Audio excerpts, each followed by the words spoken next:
buriya buribwe uterwa no kuba umuntu mwakundanaga mwatandukanye ntago buriya buribwe ari ikimenyetso cyuko utarenze cyangwa se utari uhagije uwo muntu. Oya, ni ikimenyetso cyuko ubwo buribwe ufite ni ikimenyetso cyuko wamukundaga wamwitaga nta kindi. Ndetse ubwo buribwe ufite ni ikimenyetso cyuko wakundaga cyane, ugira umutima ukunda cyane. Se uburibwe uterwa no kuba watandukanye n'uwo wakundaga, bwa buribwe bwinshi cyane ni ubukumvisha ko ngo wifitemo ubushobozi bwo gukura ukarenga ibyo wari urimo ugakura. Ntago ari ikimenyetso kije kugira ngo uvuge ngo ba bantu ni babi cyangwa se ba bantu baramemukiye. Ya kiba ari ikimenyetso kije kukubwira ngo nicyo gihe cyo gukura, wifitemo ubushobozi bwo gukura ukarenga ibi. Tugiye kurebera hamwe amasomo 5 ubundi nk'umugabo cyangwa se nk'umusore uba ukwiye kwigira muri cya gihe umukobwa yahagaritse urukundo mwari mufitanye cyangwa se umubano mwari mufitanye. Hari abagabo benshi kino kiganiro bari buze kumva aribo kireba cyangwa se bumve ko aribo wenda baba bahagaze ahantu twakwita nko mukuri, ariko hari impamvu umukobwa agenda kandi hari igihe umukobwa nawe aba ari mukuru afite impamvu ze. Iki kiganiro bivuze ngo ni cyiza kugera hagati, gishobora gutangira umva ari abahungu bari kubwirwa, ariko hari aho biri bugere n'abakobwa biyumvemo bisangemo bumve nabo. Mbe hari ukuntu abakobwa bakunze kuvuga ngo ruki ngo rukuntu bwira abasore gusa n'abagabo ngo twebwe bite. Iki kiganiro ni icyanyu mwembi, niyo mpamvu ngira ngo tugitangirire hasi. Icyo usabwa no gukora subscribe. Uyu munsi ni ngo kuri munsi w'abakundanye, Saint Valentin, munsi mwiza. Ubwo ngubwo ikigiye gukurikira uyu munsi tugiye gukora ibiganiro byinshi byerekeranye n'imibano y'abagabo n'abagore, kuko naje gusanga ngo ari ibintu bifite imbaraga zihambaye cyane mu buzima bwanyu bwa buri munsi. Buriya ngo abagabo benshi ikintu cya mbere batazi, kubura umukobwa wakundaga n'ubuzima bwawe bwose niko kanya keza k'ubuzima bwawe uba ugiye gusobanukirwa isukuntu imeze, urujijo rukavaho. Kuko ngo umuntu wakundaga n'ubuzima bwawe bwose ngo iyo agiye nibwo urusaku rwose noneho n'igihu kikuva mu mutwe, gasigara wenyine, noneho ubona ukuri kwa nyako ku isi, ukava muri rwa rujijo. Guhita utangira kubona ukuri kwa nyako, ukibuka uwo wahoze uri we mbere y'uko uhura n'uwo mukobwa ataraza mu buzima bwawe uko wari ubayeho, ndetse ukahita utangira kwibukana kwa kuri ugahura nako kuwo waje guhinduka we umaze gukundana n'uwo mukobwa, uko yatumye uhinduka ukamera. Ukahita none utangira no kwibuka ukundi kuri kunababaza k'ukuntu wagiye usuzugurika cyangwa se utakaza uwo wari we, uri kugerageza kugira ngo uwo mukobwa umusigasire atagucika.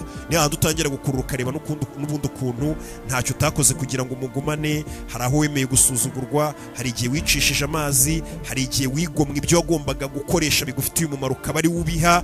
Mbe ugatangira gukurura utuntu twinshi kuwo watakaje wari we ugira ngo umugumane, ariko bikaba birangiye agiye. Uko kuri nako ugahura nako. Urigeze gutakaza umukobwa wakundaga cyangwa se umugore mwabanaga cyangwa se umukunzi wawe, reka tubyite umukunzi wawe, ukumva ubuzima bukurangiriyeho, iki kiganiro kirakureba. Icyo ubusabwa ni kimwe gusa, kora subscribe ubundi dukomezanye. Iyi video tugiye kureba ntago ari ribuze kuba iri kukubwira ku byerekeranye ngo abantu baratandukanye ngo ibiki. Oya, ahubwo iyi video cyangwa se ikiganiro turi kureba muri kano kanya turi kumva ni ikijyanye n'ibyo kubura umuntu wakundaga ubundi bikwiye kukwigisha. Ega ni amasomo ukwiye kwiga 5 mu gihe utakaje umuntu wakundaga n'ubuzima bwawe bwose. Ndetse aya masomo 5 tugiye kwigira muri iki kiganiro ni amasomo wiga atuma ubuzima bwawe buva ku rwego rumwe bukagera ku rundi rwego mu gihe, ndetse ubuzima bwawe bukaba bwiza kurushaho mu gihe yagiye. Aza kureba iyo utakaje umuntu wakundaga n'ubuzima bwawe bwose bikugaragariza iki? Ese ubundi kuki bikubabaza mu buryo biri kukubabazamo cyangwa se byakubabajemo? Ese abagabo batera imbere bakanakomera bakaba abantu bahambaye cyane nyuma yo gutandukana n'abo bakundaga n'ubuzima bwabo bwose, abo bagabo babatekereza gute mu mitwe yabo? Tandukaniye he rero n'abagabo bakunze guheranwa n'ibyo bitekerezo n'agahinda n'ubwigunge bwabo bakundaga? Somo rya mbere, gutakaza umuntu wakundaga n'ubuzima bwawe bwose bihita bikwereka weho wa nyawe utakibaho cyangwa se utazongera no kubaho. Ibyo ni ibintu ugomba kumenya.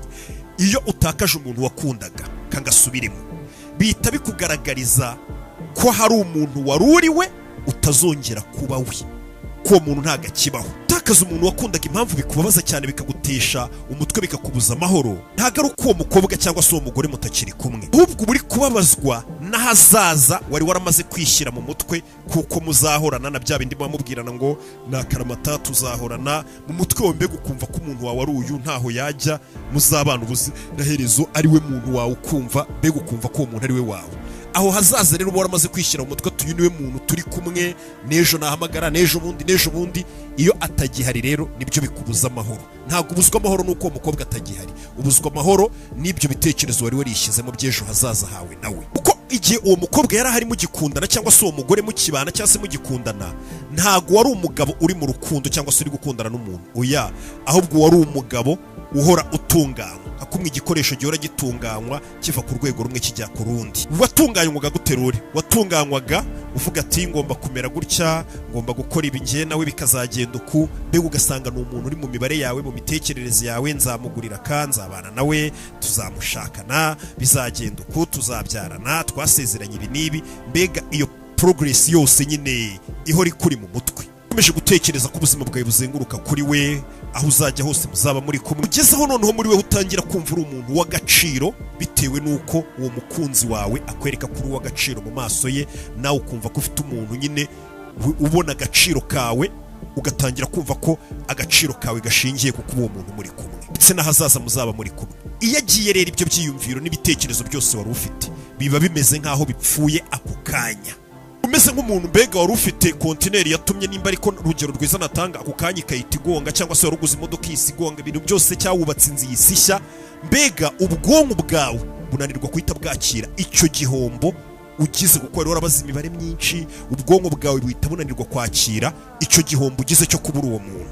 Mutwe hari harimo ahazaza hanyu, ibintu byiza muzaba muri kumwe nawe, agaciro atumaga wiyumvamo, icyizere wigiriraga, ibyo byose rero ni ibintu bidafatika, ariko mu mutwe wawe ubwonko bwabigaragazaga nk'aho bihari ari ibya nyabyo, byose ubu bibuze. Rero niyo mpamvu uburibwe buba bukomeye cyane wumva iyo umukunzi agiye. Ntago uba uri mu gahinda k'umuntu wabuze, uba uri mu gahinda k'icyerekezo wari urimo, bikaba bimeze nk'aho bakudeviye usubiye inyuma, cyangwa se uri ahandi hantu noneho uyobewe ngo ndajya he, ndafata iki, ndareka iki, uri mu gahinda ko kubura icyerekezo wari urimo.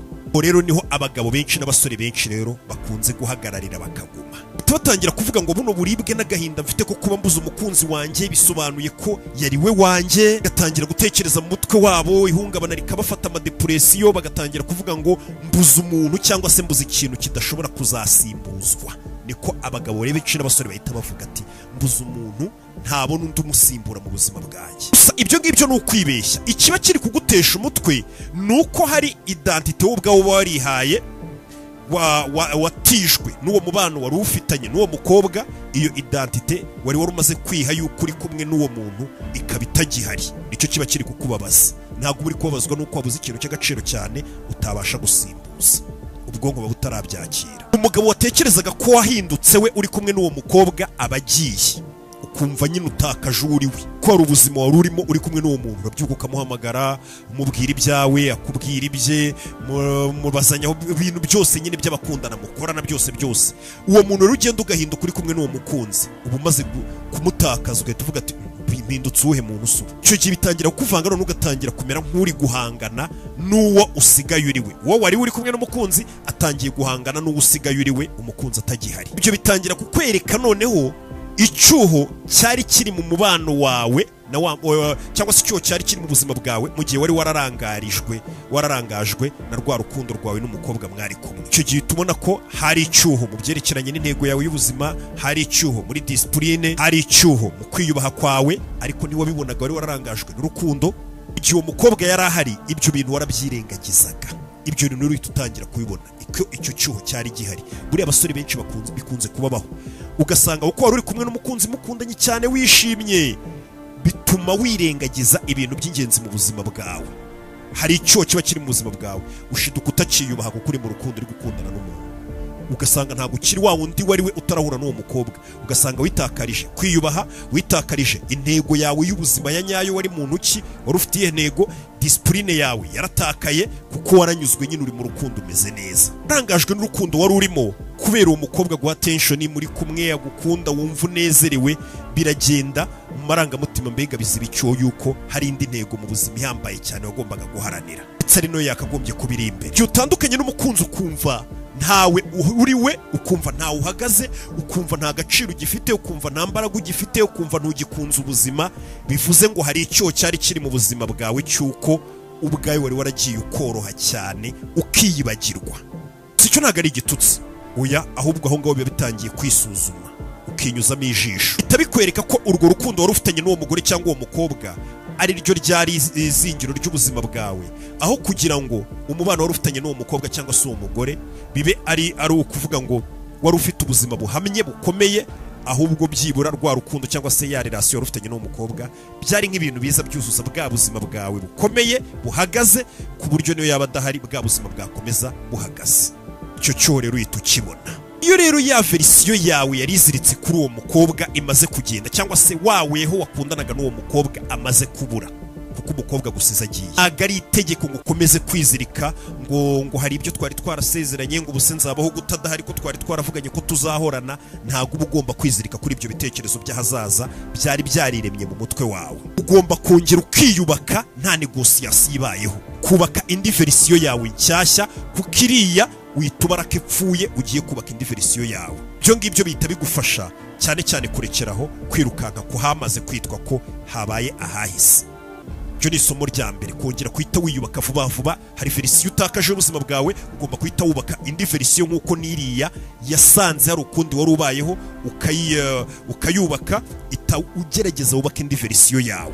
Twagiye ku isomo rya kabiri mu gihe umukunzi agusize cyangwa se umukobwa agusize cyangwa se umugore. Isomo rya kabiri bikwigisha rero iyo utakaje umukunzi mwakundanaga, isomo rya kabiri wiga nuko wicara ugatangira kubona ahantu ugikundana n'uwo mukobwa watakarije agaciro kawe ntubimenye. Iryo somo rya kabiri ukwiye kwiga mu gihe umugore mwabanaga cyangwa mwakundanaga cyangwa se sheri wawe agiye, ubwo turabyita umukunzi wawe. Isomo rya kabiri ubundi ukwiye kwiga ni hehe natakarije agaciro kanjye mu gihe nari ndi kumwe n'uyu mukobwa cyangwa se uyu mukunzi. Buriya ngo iyo umaze gutandukana n'umuntu mwakundanaga, iyo break up irabaye, hari ikintu cya mbere kikubabaza cyane, ntago ari agahinda cyangwa se akababaro. Ubwo ikintu cyiza ni kwa kundi kikubabaza mbega cyita cyiza muri wewe, ni kwa kumva ko ari ikintu cy'ingenzi cyane kibuze muri ako kanya, utangira kumva ubaye umunyantege nke. Ibyo bintu bibaye ntabwo twabyita ngo ni intege nke za nyazo ziri mu buzima bwawe, oya, ahubwo nuko uba ugiye ahagaragara ngo wirebe ubwawe, wibone, noneho ubone ukuri kwa nyako. Kubura uwo mwakundanaga bihita bikwereka aho wagiye ugashyira amarangamutima yawe yose ku buryo utabasha kuyakontorora. Icyo ni icyambere uhita usobanukirwa. Cyagiye utangira kwireba nk'uwireba mu ndorerwamo, ugasanga umubano wari ufitanye n'uwo mukobwa kuba yari ahari byakoraga nk'ibintu byonyine biha amahoro ubuzima bwawe. Icyo nacyo ukakibona. Cyagiye wicara ugatangira kubona ukuri kuvuga ngo uyu mukobwa iyo yanyandikiraga utumesaje cyangwa akampamagara byatumaga nirirwa umunsi wose meze neza, gaseka, nkumva mudu yanjye ibaye nziza. Ibyo ukabibona. Cyagiye utangira kuvuga ngo uyu mukobwa yatumaga wiyumvamo agaciro, yarazaga kwereka ko uri umuntu urenze, ufite ubwenge udasanzwe, ufite agaciro, uri umugabo nyamugabo, ukumva ko kuko yabivuze aribwo ufite agaciro koko kanyako, kuko bivuye mu kanwa k'umukunzi. Ibyo ngibyo ntabwo ari ibintu biba byapanzwe, ni ibintu nyine bigenda biba bikirema, ugashiduka biri kukubaho ari wo murongo urimo. Ibyo bintu biragenda bikiyubaka rero bikaba nk'inzu ikuzengurutse ubamo.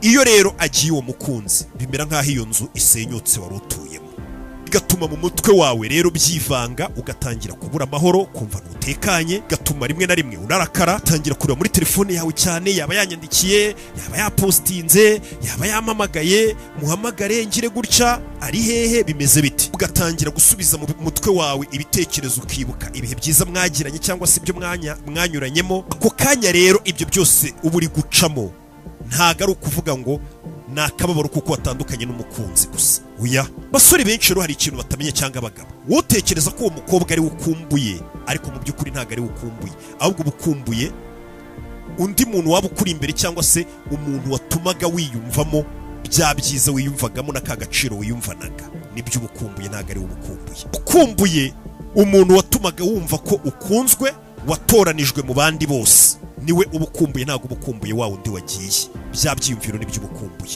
Ukumbuye wa muntu watumaga wumva ko nawe ukunzwe urenze. Rero ibyo bintu bitagera ibyo byiyumviro n'uwo muntu utuma wiyumvamo gutyo, utangira kwiyumvamo ko weho ubwawe uri wenyine utuzuye, mbega uri igice mu gihe wa wundi wakuzuzaga adahari. Byo rero iyo bitangiye kugukubita uko kuri kugakubita gutyo, utangira kumva utishimye habe na gato. Gusa mu by'ukuri ni uko mubyirengagiza nk'abagabo mugashaka utabiha agaciro cyangwa kubireba, ariko kaba ari akanya keza ko kwisobanukirwa n'ubwo mubihunga.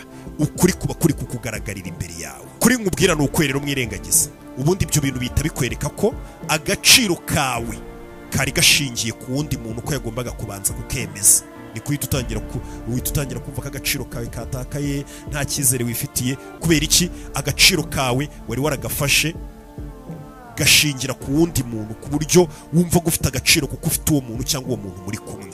Bivuze ngo wari warayembuye agaciro kawe ugashyira mu biganza by'undi muntu, akaba ari uza akaguhereza akakwereka ko ufite agaciro. Ntabwo bisobanuye ko uri umunyantege nke, bisobanuye ahubwo ko wakoze ikosa ryo gufata amarangamutima, uwo mubano wawe n'uwo mukobwa ukaba nk'umunzani w'amarangamutima yawe, ushobora kuyagira meza cyangwa se ukayagira mabi, mbega mudu yawe yose, kugira ngo abe uwo mubano wawe n'umukobwa ari ikintu cyiza, kimeze nk'ikize kuzuza ubuzima bwawe bwari bukomeye buhari. Niyo cyagenda bwa buzima bwawe buhamye n'amarangamutima akomeye byakomeza. Ibi kandi bigenda byiyubaka gahoro gahoro, bigenda byiyubaka gutero kugira ngo umubano w'umukobwa ugende ukwigarurire mwari mufitanye, ushiduke ubwawe waritesheje agaciro.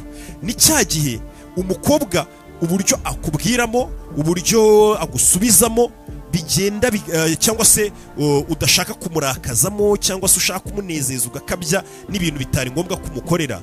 Ni cyagiye wumva ko kugira ngo yitware gutya cyangwa avuge gutya ari cyo kintu cy'ingenzi kurusha wehe imirongo yawe wari warishyiriyeho. Buriya hari standard umuntu aba afite, ngomba gukora ibi, ngomba kugendera kuri uyu murongo. Ariko watangira gukundana n'umukobwa ukavuga ati ni nakora iki kintu ashobora kukibona nabi, akarakara, ashobora kuba yanagenda, cyangwa se arambona nk'uko ntari, bikaba ngombwa ko wigora ugakora n'ibidakorwa byose, ukarenga kuri ya mirongo wari warihaye y'ibintu utagomba gukora, kugira ngo urebe ko wamunezeza gusa, mbega ushimisha ibyifuzo bye, utitaye ko weho wakoze ibintu utagombaga gukora bidahuye n'umutima wawe. Ugatangira kumva agaciro kawe gashingiye ku kuba wamunejeje gusa. Hahandi nyine iyo hari ibintu wikuyeho ukabimuha, hari ibyo wigomwe, hari gahunda wishe, hari akazi wishe kugira ngo ujye kuba uri kumwe nawe, ukumva ko mbega agaciro cyangwa se ibyishimo byawe ufite bitewe no kuba wabanje kunezeza ibyishimo n'ibyifuzo by'uwo mukobwa. Agaciro kawe uri kukiyambura ukamuha, ukumva ko noneho kuba yishimye ariko kubwira ngo uri umuntu mwiza, uri umuntu w'umugabo, ngo utanga keya, ari byo bigaruka bikongera bikaguha agaciro. Kandi ibyo akweretse ko ufite birenze cyangwa se wakora birenze, ari byo wumva ko biguha icyizere ugenderaho mu buzima bwawe. Urugero ni cya gihe wumva wishimye cyangwa umeze neza kuko sheri wawe mubanye neza, akwishimiye, akweretse ko akwishimiye, asa nk'utari kukuvugisha cyangwa se asa nk'utakwitayeho muri iyo minsi, ubona ko asa nk'utakunezerewe, adashaka ko muvugana, ukumva ubuzima bwawe bwose bwahagaze. Ahandi abasigaye akuvugisha gahoro kandi yarakuvugishaga cyane, ukumva utangiye gutuma utwo ukavuga ngo nibiki biri kumuhindura, mbega ukagenda ukamera nk'umusazi. Ibyo bintu iyo bihujahuje byose rero, ibyo ntabwo ari urukundo, ahubwo ni ugufata ubuzima bwawe n'ibyishimo byawe ukabishyira mu biganza by'undi muntu, akamera nk'aho nyine ari we wishingikirijeho kugira ngo ubeho. Impamvu abagabo benshi rero iyo bamaze kubura abakunzi babo bahita batangira kuvuga ngo kuko babatize rino somo ryo kuvuga ngo agaciro kanjye naragafashe ngaho undi muntu, ni cyagiye abo bagabo rero kuko batize iryo somo ngo babashe kwisubiza agaciro kabo, ahubwo iyo babonye babuza abakunzi babo bahita bata umutwe bakavuga ngo iki cyuho ndi kwiyumvamo cyo kubashira nyanze kugira ngo bigende neza nongere mere neza, reka mfate icyemezo cyihuse, bite nshaka undi mukobwa w'icyuki musimbuza, bite nshaka undi mukunzi turyamana, bite ndyamana n'abantu benshi noneho beza banarenze, bite nkuri ibintu binarenze, mbe ndi kumwe n'abandi bakobwa benshi beza ngi hano na hano, biraza gutuma nongera kumva mfite ka gaciro najyaga numva wa mukunzi wanjye wagiye ahari niyumvagamo. Ariko uko n'ukwibeshya, uko n'uguhubuka, ni amakosa abagabo n'abasore bakunze gukora. Bo ni babagabo usanga kuko yatandukanye n'umukunzi we, umukunzi yamutaye, ahise atangira kuvuga ngo atangiye kujya ku madeti n'abandi bakobwa biza bashyashya, by'umwihariko banameze nk'aho ashaka kubahanganisha na wa wundi wamusize, ugatangira kujya ku madeti nk'ayo ngayo ya hato na hato. Utangira gushaka abo noneho umuntu aryamana, ugahita utangira gushakira agaciro ku mbuga nkoranyambaga, ushyireho ibintu bidasanzwe, mbega ugahita ushaka ukuntu wakongera kugarura bya byiyumviro bikumvisha ko watoranijwe, wabuze wa bya bindi umukobwa mwari kumwe mwakundanaga yakwerekaga ko watoranijwe, yaguhisemo uri uwe, uyu utangira gushaka icyuho cyasibanganya cya byiyumviro byo kumva ko none utakiri watoranijwe, wongere wumve ko watoranijwe. Gusa mu by'ukuri ibyo byose uri gukora ntabwo biba biri kukubakira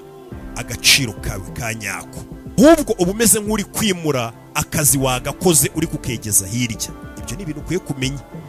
Kuba utakaje umukunzi ugatangira kujya mu bandi bakunzi bashya mu rwego rwo kugira ngo urebe ko wahaziba icyuho, wirinde kurakara, ugatangira kujya kuryamana n'abandi n'utundi nk'utwo twose nagiye nkubwira, imbuga nkoranyambaga, ibiki byose ugenda ujyaho, ibyo byose ntabwo ari ukuziba cya cyuho no kongera kwisubiza agaciro. Oya, ahubwo uri gukerereza akazi ka nyako wakabaye uri gukora mu buzima bwawe kandi uzakora nyuma. Undi umugabo nyamugabo, ikintu wakagombye kwiga mu gihe utakaje umukunzi cyangwa se umugore wakundaga, wiyita wihutira gushaka undi umusimbura, ngo nibwo wumva umuhimye, ngo nibwo wumva urenze. N'abakobwa bino birabareba.